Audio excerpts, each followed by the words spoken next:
Salut à tous, on se retrouve pour l'épisode 1936 du Zap Image. On commence aujourd'hui en ce vendredi 9 septembre avec des anniversaires et tout d'abord, c'est cette légende du football.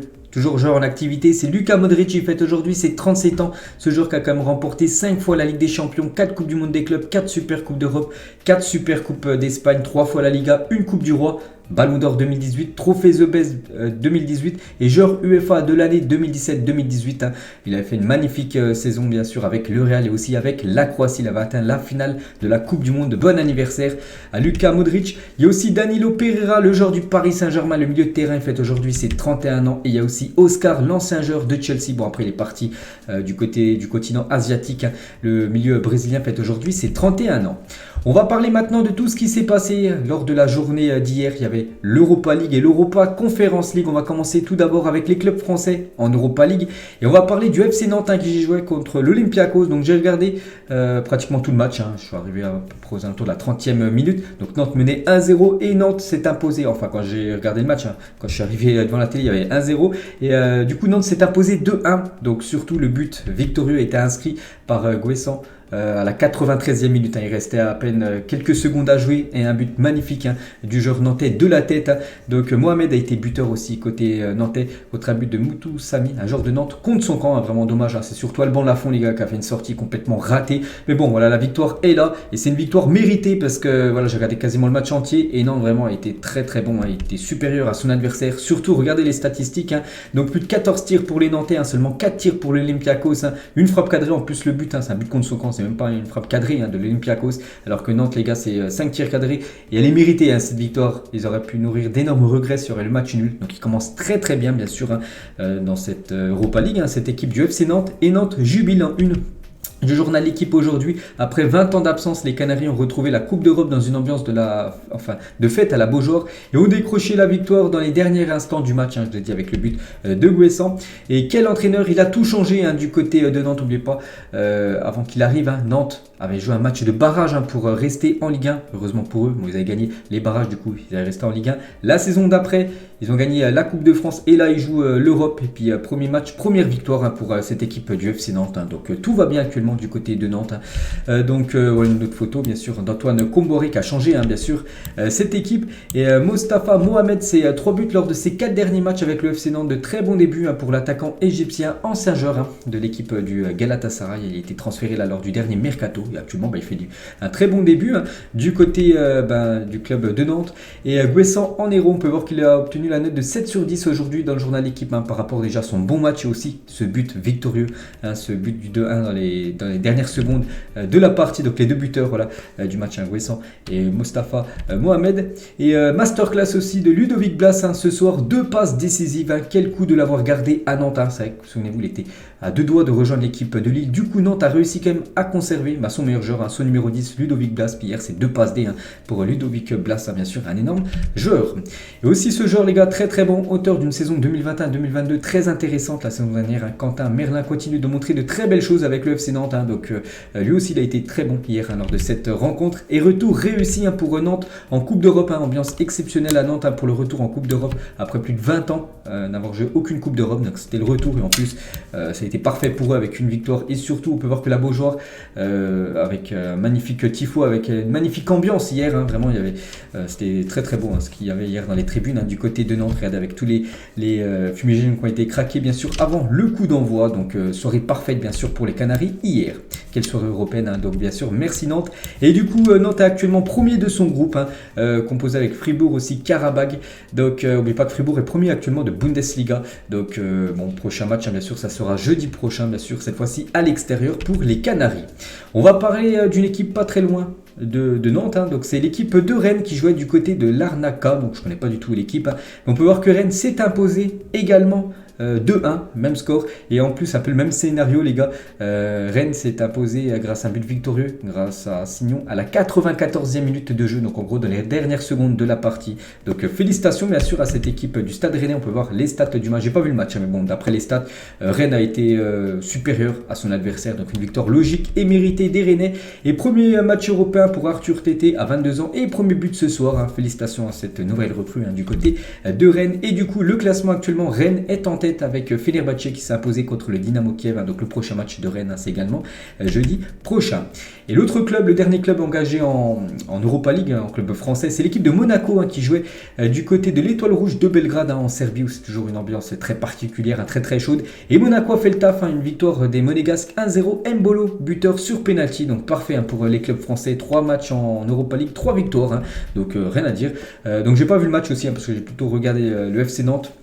On peut voir que il y a juste 2 tirs de plus de l'Étoile Rouge de Belgrade, sinon voilà, la possession un peu plus du côté de Monaco. Donc voilà, ça aurait pu tourner en faveur des Serbes, ça a tourné en faveur de l'équipe de Monaco. Donc bien sûr, on prend félicitations à l'ASM. Et actuellement Monaco en tête avec Ferencvaros qui s'est imposé contre Trabzonspor. Donc également prochain match de Monaco, ça sera jeudi prochain.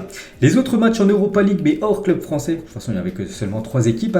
Donc Arsenal jouait du côté de Zurich, voilà, en Suisse, et victoire des Gunners, les gars, 2-1, Marquinhos et Nketiah buteur. Donc les stats du match, on peut voir que Arsenal a dominé bien sûr cette équipe de Zurich, et victoire logique et méritée pour cette équipe de Arsenal, commencé, n'oubliez pas, très très fort le championnat anglais. Et premier match pour Marquinhos depuis son arrivée à Arsenal, donc un but et une passe décisive, des débuts réussis. Donc Marquinhos, c'est pas le joueur du Paris Saint-Germain, c'est un ancien joueur de Sao Paulo qui avait rejoint l'équipe de Arsenal. Bon, il s'appelle Marquinhos, un peu comme le défenseur du PSG. Il a été bon, première fois qu'il commence titulaire, et voilà, buteur et passeur D. Donc un but de Marquinhos sur une passe D de Nketiah, et le deuxième but, but de Nketiah sur une passe D de Marquinhos.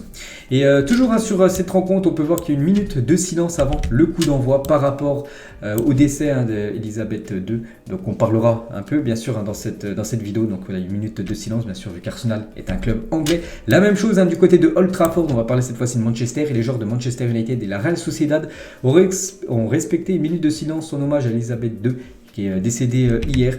Donc voilà, en gros, une petite info aussi.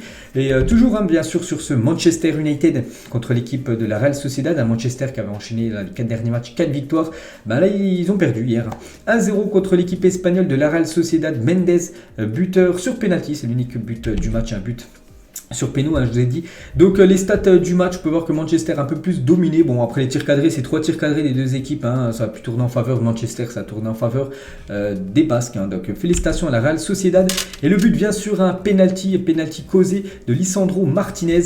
Donc voilà, je crois que c'est David Silva qui tire, un ancien joueur de Manchester City. Il frappe, et on peut voir en gros la main, voilà, de Lisandro Martinez. Donc ça a été sifflé, c'est vrai que bon, il se retourne. Il y a des arbitres, je pense, qui n'auraient pas sifflé. L'arbitre de la rencontre hier a sifflé, du coup ça fait penalty, et du coup ça fait but juste après pour cette équipe de la Real Sociedad. On va parler bien évidemment de Cristiano Ronaldo, événement. CR7 a commencé titulaire cette rencontre, lui qui était toujours sur le banc. Donc hier il a commencé directement dans le 11 de départ, et CR7 ouvre le score pour Manchester, mais son but est refusé pour un hors-jeu.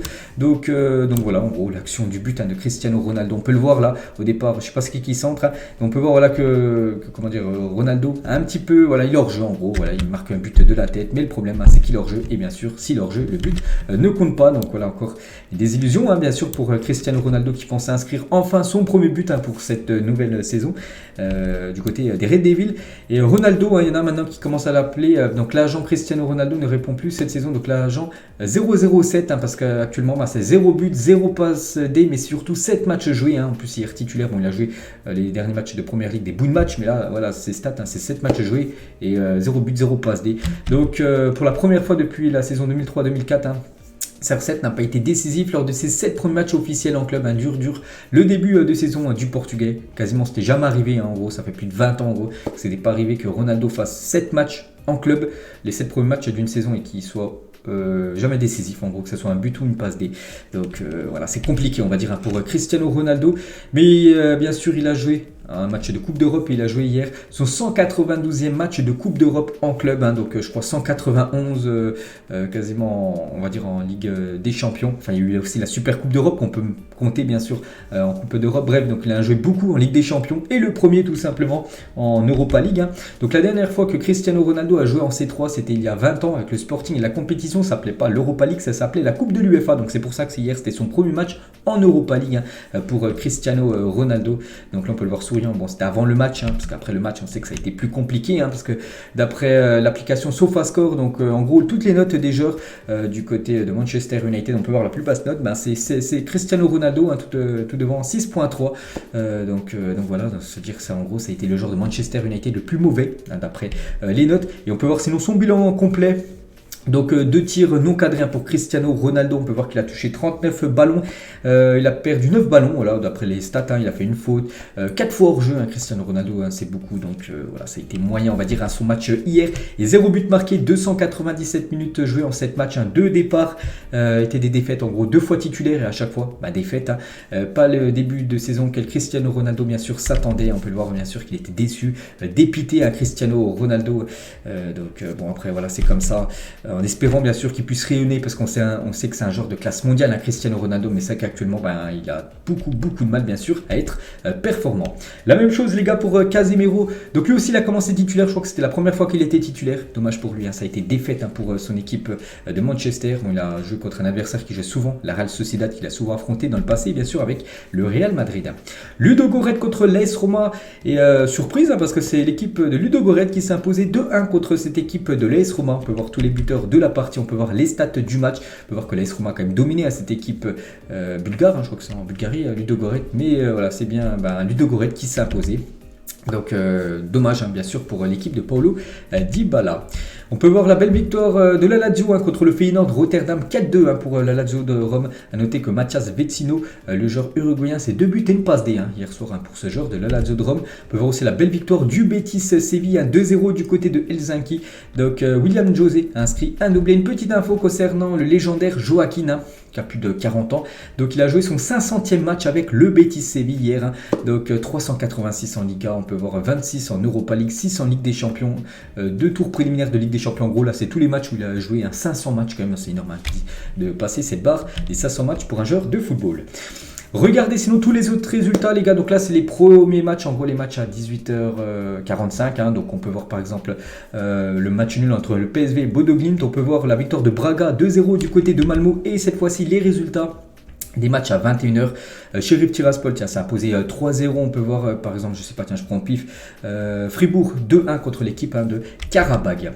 On va parler cette fois-ci de l'Europa Conference League, et on commence tout d'abord avec l'équipe de Nice qui jouait hier contre l'équipe de Cologne, et donc du coup score final déjà 1 partout, donc Nice a perdu 1-0. Ils ont réussi à faire une magnifique deuxième période, ils ont réussi à égaliser, donc tant mieux bien sûr pour l'équipe de Nice. On peut voir les stats de la partie, mais surtout on parle beaucoup de ce match les gars par rapport à ce qui s'est passé avant la rencontre, des spectacles dramatiques lors de ce Nice-Cologne. Donc là une journal l'équipe version Nice, un triste cire, donc voilà par rapport à ce qui s'est passé, parce qu'il y avait beaucoup de supporters de Cologne, il y avait plus de 8000 supporters de Cologne qui ont fait les déplacements Cologne-Nice pour venir soutenir simplement leur équipe. Ils sont venus en nombre, regardez sur la place à Nice, je sais pas comment elle s'appelle cette place, mais on peut voir qu'elle était rouge, il n'y avait que des supporters de Cologne. Regardez ce cortège de supporters de Cologne qui se dirige devant vers l'Alliance Riviera, donc le stade tout simplement de cette équipe de Nice. Regardez ça, je crois qu'on n'a jamais vu ça les gars, autant de supporters tout simplement d'une équipe visiteuse du côté de la France. A-t-on déjà vu ça en France? Je pense pas, tout simplement. On avait vu ça, souvenez-vous,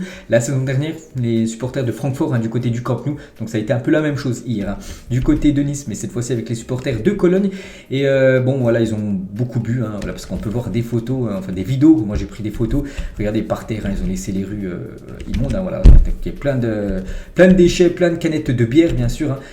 Éclaté, et ce qui devait se passer, ça s'est passé bien sûr. Image désolante, des supporters de Nice et de Cologne s'affrontent dans le stade à quelques minutes du coup d'envoi, donc c'est surréaliste, donc à l'Alliance Riviera, les stadiers obligés de se battre avec les supporters de Cologne, parce qu'en gros le problème à Nice, d'après ce que j'ai entendu, c'est qu'il n'y a pas de barrière en gros entre les supporters visiteurs et les supporters niçois. Du coup les supporters de Cologne ont fait le tour du stade pour venir s'affronter avec les supporters de Nice, et du coup voilà, ça s'est battu hier.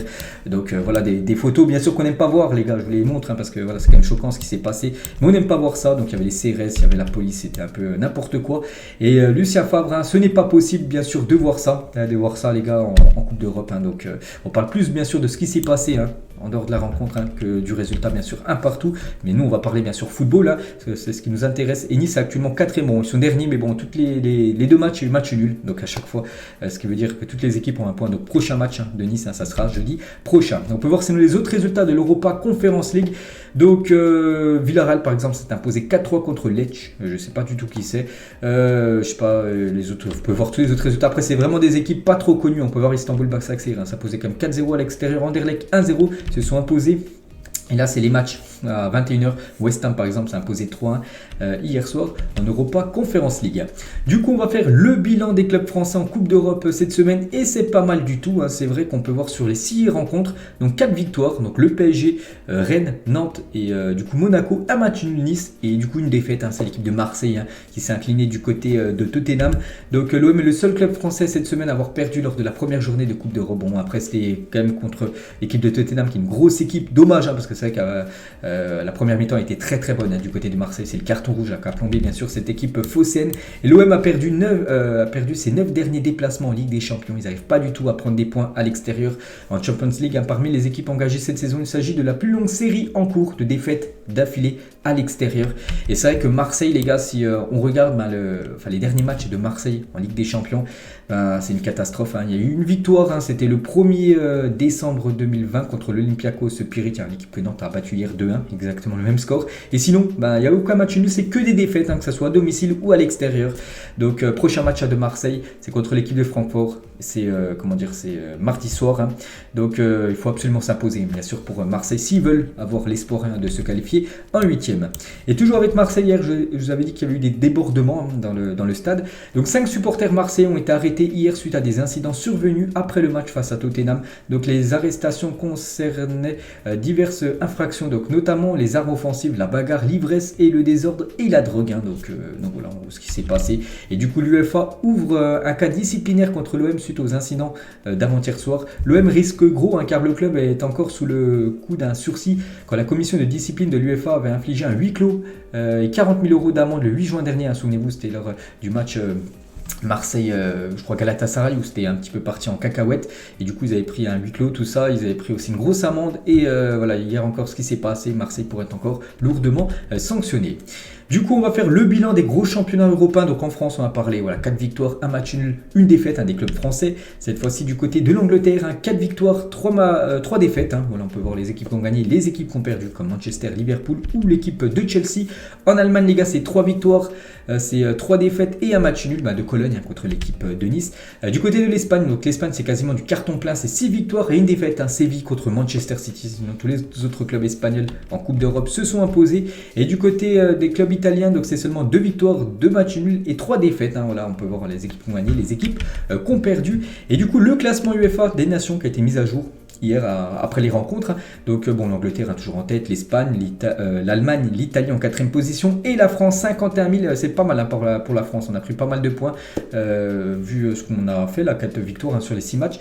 Donc Pays-Bas 50 100 points et le Portugal 48 049 points. Donc voilà, la France a toujours un petit matelas d'avance sur le Pays-Bas, mais attention, il faut absolument que la France garde cette 5e place. Ce serait bien que la France revienne sur l'Italie, ce serait bien que les clubs italiens, là on peut voir qu'ils n'ont pas fait une bonne semaine.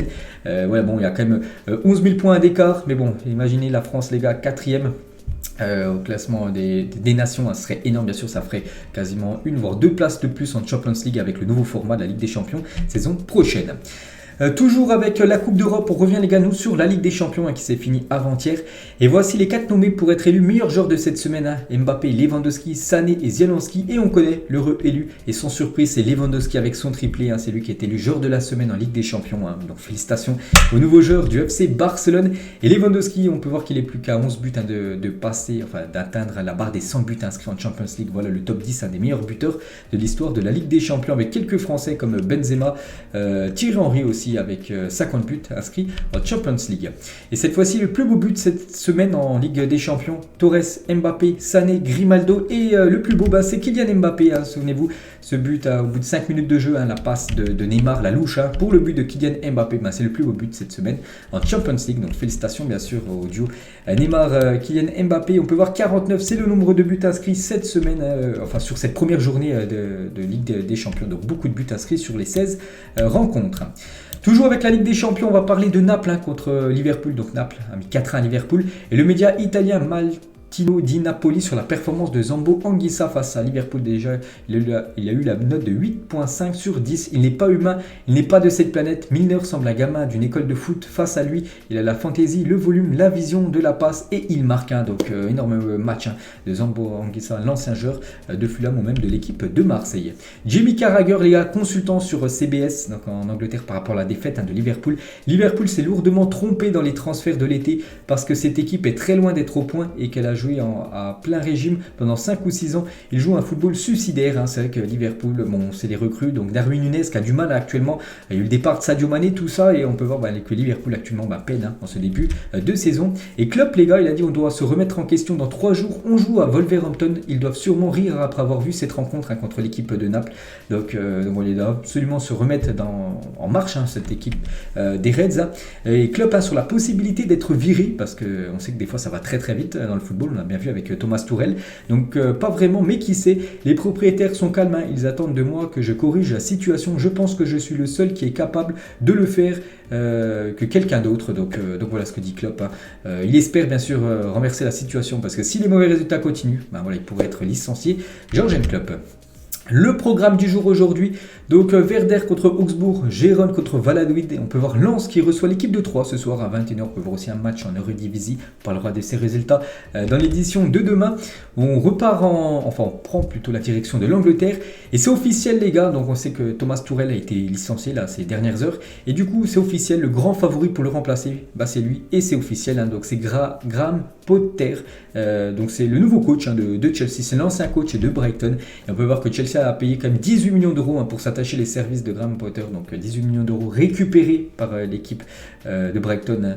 Donc voilà, c'est le nouveau coach des Blues, c'est officiel. Toujours en Angleterre, donc j'ai dit tout à l'heure que la reine Elisabeth II d'Angleterre est décédée, donc c'était hier à l'âge de 96 ans, donc on pense beaucoup à elle bien sûr. Elle aura notamment, donc c'était une grande fan de sport et de football, elle aura notamment été témoin de 17 Coupes du Monde, c'est énorme. La première Ligue des Champions a été présente et l'élection du premier Ballon d'Or bien sûr. Donc la reine Elisabeth II offrant le trophée de la Coupe du Monde 1966 au capitaine de la sélection anglaise Bobby Moore, qui est une légende bien sûr en Angleterre. C'est que l'Angleterre a remporté une Coupe du Monde en 66 et c'est la reine Elisabeth II qui lui avait donné la Coupe du Monde, enfin le trophée bien sûr de la Coupe du Monde. Toujours avec la reine Elisabeth II, elle était partie voir l'équipe de Arsenal, Thierry Henry bien sûr qui présentait chaque jour. On peut voir Fabregas, on peut voir Théo Walcott tout au fond, ou même Flamini, le joueur français, même Roux, je ne sais plus comment il s'appelle, Rosicky, je crois le joueur qui est juste le 3e, je sais pas, vous pourrez me confirmer en commentaire. Et toujours avec la reine Elisabeth II, donc Pelé a souhaité rendre hommage à la reine Elisabeth II. Je suis un grand admirateur de la reine depuis la première fois que je l'ai vue au Brésil en 1968. Ses actes ont marqué des générations, cet héritage sera éternel. Donc voilà ce qu'on peut dire sur la disparition de la reine Elisabeth. Et un protocole est mis en place au Royaume-Uni suite au décès de la reine Elisabeth II, ce qui peut entraîner l'arrêt de la Première Ligue pendant 12 jours. Donc pour l'instant, quand je fais la vidéo, je ne sais pas, mais d'après les dernières infos, peut-être la journée de Première Ligue, c'est pas sûr, c'est pas officiel encore. Mais voilà, samedi, dimanche, il y a des matchs de Première Ligue, ça pourrait être reporté. En gros, il pourrait avoir aucun match en Angleterre ce week-end par rapport à la disparition de la reine Elisabeth II. Pour l'instant, je dis ça, mais il faut que ça soit officiel, bien sûr. Mais bon, c'est pour parler actuellement. Toujours en Angleterre, donc voici les nommés pour le titre de meilleur joueur de Première Ligue au mois d'août. On a le choix entre tous ces joueurs, donc je ne vais pas tous les citer, vous pouvez les voir. Et sans surprise, moi, on ne connaît pas encore officiellement c'est qui, mais voilà, c'est sûr que ce sera lui les gars, c'est bien évidemment Erling Haaland qui recevra certainement ce trophée du meilleur joueur du mois d'août. Et concernant le coach, donc Arteta, Conte, Guardiola, Silva et Potter, donc l'entraîneur de Brighton maintenant, nouvel entraîneur de Chelsea. Et là aussi, sans surprise, ça devrait être Mikel Arteta. Au mois d'août, ça a été il a tout gagné ses matchs avec son club de Arsenal. Toujours en Angleterre, on va parler de cette équipe de Nottingham Forest et une nouvelle recrue pour Nottingham Forest, c'est incroyable. Donc un joueur qui était sans contrat, c'est Serge Aurier. Et Nottingham Forest a annoncé hier la signature de l'ancien parisien Serge Aurier qui était libre de tout contrat. Encore une recrue pendant ce mercato, je crois que c'est la 22 ou 23e recrue du mercato de Nottingham Forest. Ils ont complètement fait un mercato de fou. Donc voilà, Aurier, un nouveau joueur de cette équipe de Nottingham Forest. On va parler aussi d'un ancien parisien vu qu'il ne joue plus au PSG, c'est Mauro Icardi, c'est officiel. Il quitte le PSG, rejoint Galatasaray en prêt sans option d'achat. Donc voilà, c'est officiel. Il rejoint la Turquie. Icardi qui est un indésirable du côté de Paris. Donc voilà, c'est fait. Donc bonne nouvelle pour tout. Pour le PSG de laisser filer Icardi. Pour le joueur d'enfin rejouer, parce que là-bas il va jouer bien sûr. Et pour le Galatasaray, parce que s'il retrouve son niveau d'avant, bien sûr c'est un grand buteur, Icardi. Et on peut voir les détails du prêt de Icardi. Donc c'est un transfert, enfin un prêt d'un an sans option d'achat. Donc son salaire c'est 6 750 000 euros. On peut voir que le PSG va quand même payer 6 millions d'euros malgré qu'il ne joue plus au PSG. Et le Galatasaray a payé seulement 750 000 euros sur l'année. Donc en gros c'est divisé par 12. Donc voilà, comme le PSG prend quasiment plus de 80% quand même du salaire de Icardi. Donc il quitte l'équipe parisienne, mais bon, le PSG va quand même payer une grande partie de son salaire. Et Juan Mata aussi s'engage librement à Galatasaray, l'ancien joueur de Manchester United, lui aussi rejoint cette équipe turque. Contrat jusqu'en 2023 plus une année en option pour l'ancien Red Devil. On va parler de Neymar. Il a dit: mon stade préféré en Ligue des Champions, j'ai joué dans beaucoup de stades, mais le Parc des Princes, quand il est plein et que les supporters sont derrière nous, c'est très dur de nous battre. Donc voilà une déclaration de Neymar, une déclaration qui va faire plaisir aux supporters parisiens. Et Neymar à propos de Messi: je veux qu'il s'éclate et je veux qu'on s'éclate ensemble. Nous savons que nous avons beaucoup de choses et de difficultés devant nous, mais je suis sûr que nous pouvons passer au-dessus. Donc voilà ce que dit Neymar par rapport à son collègue Léo Messi du côté de Paris. On va parler de l'autre dans le trio bien sûr de Kylian Mbappé, et on peut voir que Mbappé a repris un peu de masse musculaire. Souvenez-vous, je vous avais montré des photos quand il était revenu de vacances, il avait beaucoup perdu de kilos et de masse musculaire. On peut voir voilà, qu'il a repris à des niveaux de bras, on peut voir que ses biceps sont un peu grossis pour Kylian. Et Kylian Mbappé les gars, donc la défaite qui m'a le plus marqué, il a dit: perdre en finale de la Ligue des Champions, vous voyez la coupe mais ce n'est pas pour vous, c'était un sentiment étrange mais c'est la vie. Pour être honnête, j'avais envie de pleurer, vous voulez être seul lors de cette défaite du Paris Saint-Germain, lors de une unique finale de Champions League contre le Bayern, c'était il y a 2 ans. Donc voilà, ça a été la défaite la plus où ça l'a plus marqué en gros Kylian Mbappé. Et cette défaite aussi contre la Suisse, ça a certainement marqué Kylian Mbappé. Il y a un homme les gars de 19 ans qui a été condamné à 2000 € d'amende avec sursis pour injure raciste envers Kylian Mbappé. Mbappé, vous souvenez-vous, contre la Suisse lors du 8e de finale de l'Euro, c'était le dernier tireur. Pénalty tiré, il n'a pas été loupé, c'est le gardien, Sommer, qui avait arrêté le péno. Il avait tweeté ça lors de l'élimination des Bleus contre la Suisse. Ce sale, voilà, mérite de se prendre une centaine de coups de fouet et de se faire revendre en Libye. Donc bien sûr, ce propos a été vu par la police et cette personne a été condamnée à 2000 € d'amende. Donc ça, c'est bien fait pour lui. Et on va parler toujours de Kylian, avec Aya Nakamura, donc une chanteuse. Voilà, c'était à la fin du match, Paris Saint-Germain, Juventus. Toujours avec le Paris Saint-Germain, ils vont rencontrer la SNCF à la fin du mois. Vous savez qu'il y a eu la grosse polémique avec le char à voile, tout ça. Bref, donc les deux entreprises vont discuter d'une éventuelle future collaboration. La SNCF pourrait proposer l'affrètement d'un TGV spécial complètement privatisé, donc c'est-à-dire tout le TGV que pour le Paris Saint-Germain, le staff, ou la privation d'une partie d'un TGV commercial pour que le PSG puisse bien sûr aller jouer ces matchs à l'extérieur. Et cette carte les gars, très bien faite par l'équipe, donc c'est par rapport à la saison dernière, je vais essayer de l'agrandir un petit peu, et on peut voir à chaque fois donc tous les clubs, on peut voir par exemple Paris, on peut voir que l'avion 19, c'est-à-dire leurs 19 derniers déplacements de la saison dernière ont été faits à chaque fois en avion. On peut voir par exemple Marseille, tiens on va regarder Marseille, 16 déplacements en avion, c'est quand tu joues à Lille, voilà, ça vaut plus le coup d'aller en avion. On peut voir 3 déplacements en bus les gars, Nice, Monaco, Montpellier, on va dire les villes qui sont à côté de Marseille. On peut voir à chaque fois les déplacements faits en avion, donc beaucoup bien sûr, mais quelques-uns quand même faits en avion ou même en train. Voilà, par exemple Lyon les gars, c'est 16 en avion, 3 en bus, 3 Clermont, Saint-Etienne, donc voilà, une petite info de plus pour vous. On va parler de l'Olympique de Marseille, le 8 septembre 1990, donc c'était il y a quasiment 32 ans, jour pour jour, c'était hier, le 8 septembre. L'ancienne gloire, Frank Beckenbauer, était nommé entraîneur de l'Olympique de Marseille, bien sûr un énorme coach marseillais à l'époque. Toujours avec Marseille, la société Cazzo met fin à ses activités en Europe occidentale. Une décision qui risque de toucher des clubs comme l'OM, le LOSC ou encore Everton. Vous savez que c'est le sponsor maillot Cazzo. Et du coup, très prochainement, ça pourrait enlever. Marseille pourrait changer en gros de sponsor parce que Cazzo, les gars, de gros problèmes financiers. Ils sont quasiment en liquidation judiciaire. Et du coup, tous les clubs comme Bologne, Valence, Lille ou encore l'OM, même Fribourg, devraient enlever Cazzo. Du coup, Marseille devrait changer et trouver un nouveau sponsor maillot. Toujours avec les maillots les nouveaux maillots de la France et de l'Angleterre pour la Coupe du Monde sont déjà en vente aux États-Unis. Donc je pense dans quelle boutique aux États-Unis. Mais on peut voir par exemple le maillot de la France tout à gauche, le maillot blanc qui sera certainement le maillot extérieur pour la Coupe du Monde, des Bleus. On va voir le maillot anglais ou même le maillot des États-Unis. Voilà, le maillot même aussi du FC Barcelone. Bon, ça c'est déjà officiel bien sûr pour cette saison.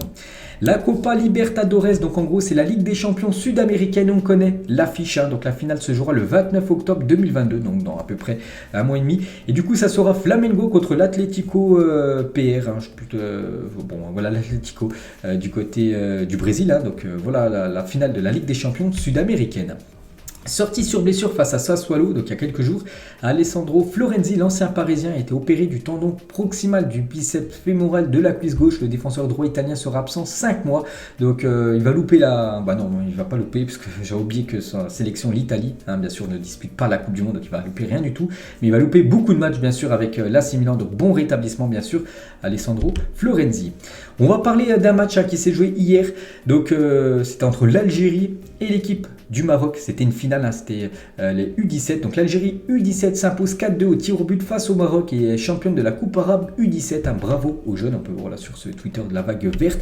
Et à la fin du match, les gars, après cette séance de tir au but, il y a eu une bagarre. Donc une bagarre générale d'une extrême violence a eu lieu à la fin du match Maroc-Algérie en finale de la Coupe arabe U17. De violents coups de poing ont été échangés. Un joueur algérien aurait même fini KO après avoir reçu un coup de pied en pleine tête. Donc j'ai vu, bon là j'ai pris des screenshots, j'ai vu les vidéos, vous pouvez les taper sur Twitter, vous tapez Maroc-Algérie, vous allez voir bien sûr toutes les vidéos, donc on n'aime pas bien sûr voir ça dans le football. Et toujours, et on finit les gars cet épisode aujourd'hui avec quelqu'un qui aurait pu avoir mal aussi. Regardez lors du match Atlético Porto, regardez le crampon de Pepe, l'ancien défenseur du Real, sur Antoine Griezmann. C'est passé à quelques mètres, enfin plutôt quelques centimètres de la tête d'Antoine Griezmann. Heureusement que ça ne l'a pas touché, parce que sinon il aurait pris certainement carton rouge et Griezmann aurait été certainement blessé. Donc il a levé le pied un peu trop haut, le défenseur portugais. Et Griezmann qui a été élu homme du match, en plus avec son but inscrit dans les dernières secondes de la partie à la 112e minute, plus 12 minutes de temps additionnel, c'est incroyable. J'ai eu un gros passage à vide en fin de saison dernière où je n'étais pas non plus bien mentalement. Là, cela va beaucoup mieux et je suis à fond. Donc voilà ce que peut dire bien sûr Griezmann par rapport à son état actuel. Et le Barça, les gars, va attaquer en justice l'Atlético Madrid dans le cadre du transfert d'Antoine Griezmann, et Blaugrana exige le paiement immédiat des 40 millions d'euros, cette somme que l'Atlético ne veut pas payer. C'est pour ça que Griezmann ne joue pas plus de 30 minutes par match. Donc selon eux, Griezmann a déjà rempli les conditions nécessaires pour valider son transfert définitif. Donc voilà la guerre, on va dire, entre le Barça et l'Atlético Madrid concernant Antoine Griezmann. Donc voilà les gars, la fin de cet épisode. J'espère que ça vous a plu. On se retrouve demain pour le prochain numéro. Ciao à tous.